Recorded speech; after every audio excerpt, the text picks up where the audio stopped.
A ideia que você tem é que Adão desfrutava daquelas árvores. Ele desfrutava.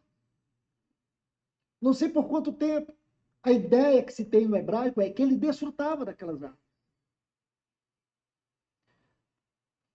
E não só isso, irmãos. Ele tinha algo maior e melhor do que aquelas árvores. Na viração do dia, Deus vinha encontrar-se com ele. Ah, irmãos. O texto que relata isso é muito curto. Mas ele nos dá lugar à imaginação. Eu fico imaginando, e você também pode imaginar como você quiser. Então, na minha imaginação, eu fico pensando que Adão ficava em algum lugar, talvez sentado, esperando aquele momento em que a voz aparecia. Aquela voz que em alguns lugares aqui é chamado de nuvem, como no Salmo 99. Nuvem. Aquela voz. Eu creio, irmãos, que nós não temos como aprofundar nisso. Em termos de imaginar o que era aquela experiência para Adão. Adão não sentia necessidade de nada, nem de ninguém.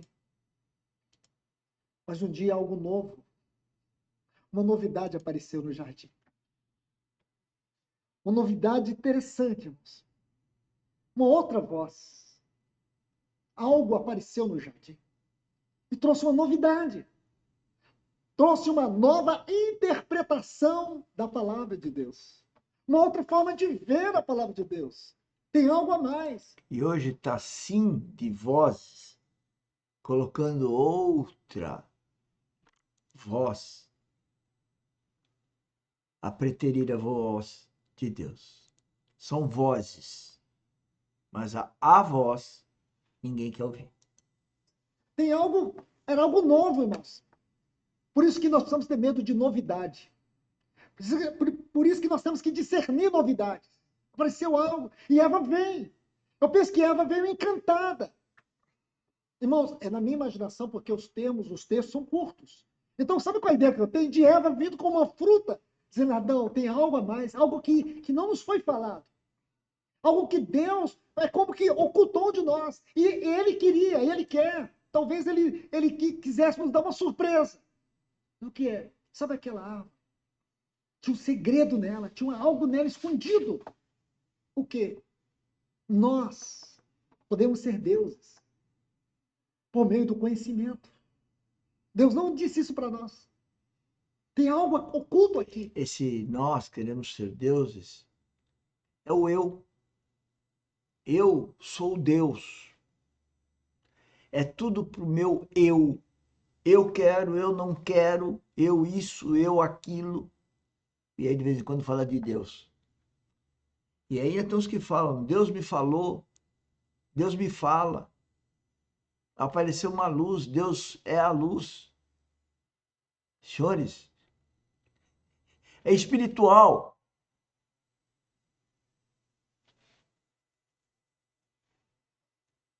Ninguém vai ver Deus. É espiritual. Mas vai ter certeza que é Deus. Não vai ver com os olhos.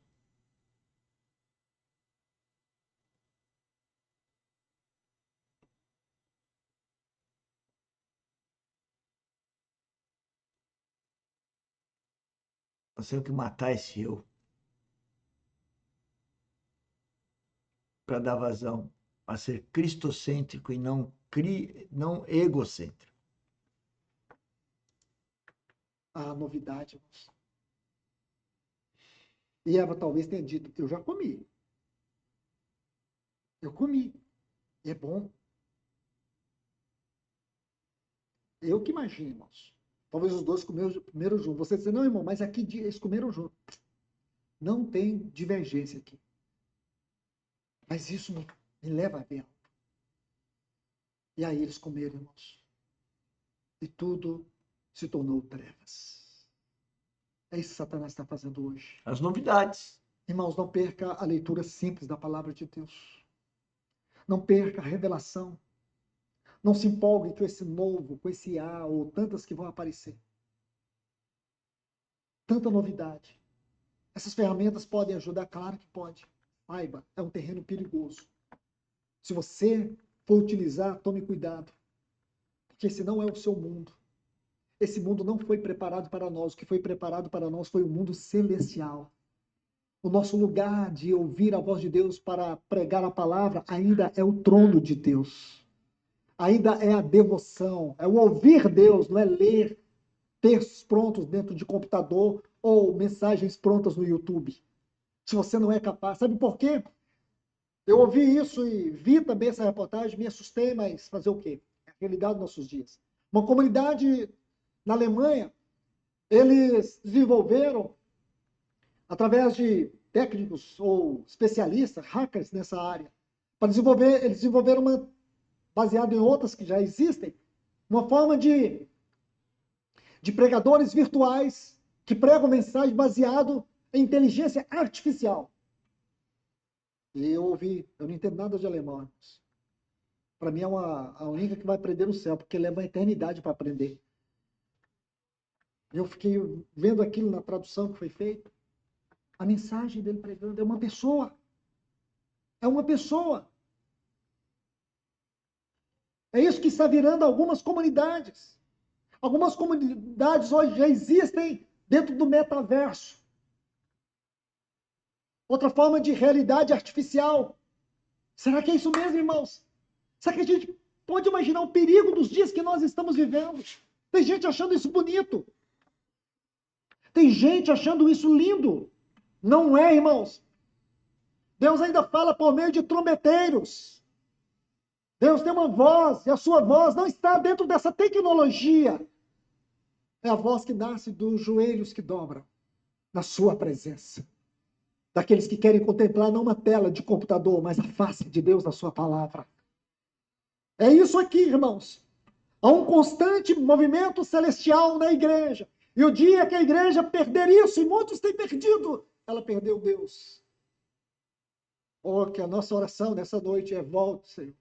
Traga a tua glória para dentro da tua casa, Senhor. A segunda proposição, a presença de Deus. Olha o versículo 13.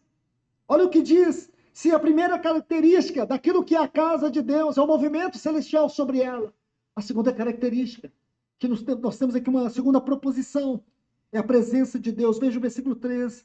Perto dele estava o Senhor estava perto, a sua presença estava ali. A igreja tem que ser caracterizada pela presença de Deus, irmãos. Nós não podemos perder a presença de Deus.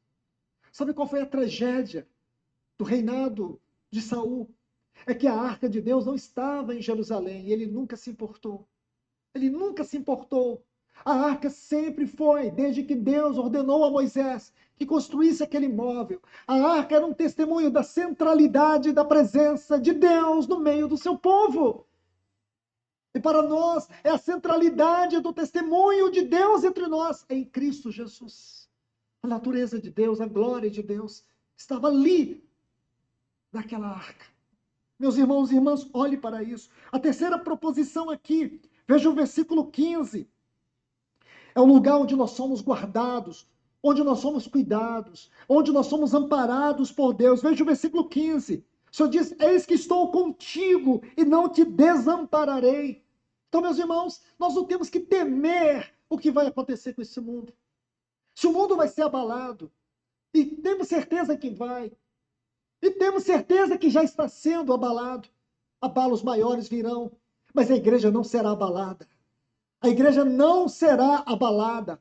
Nós não precisamos temer. Nós não precisamos retroceder. Sabe por quê? O Senhor diz: eu estou contigo e não te desampararei.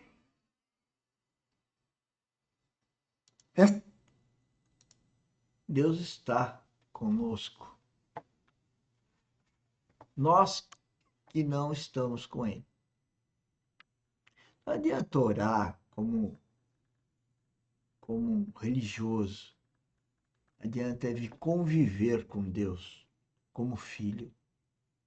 Mas se você não convive com o seu pai, você não convive com o seu marido, com a sua esposa, você não convive com o seu sócio, com o seu irmão de sangue, como você vai conviver com Deus?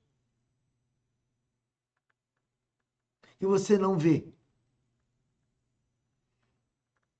Você não conhece o amor ágape?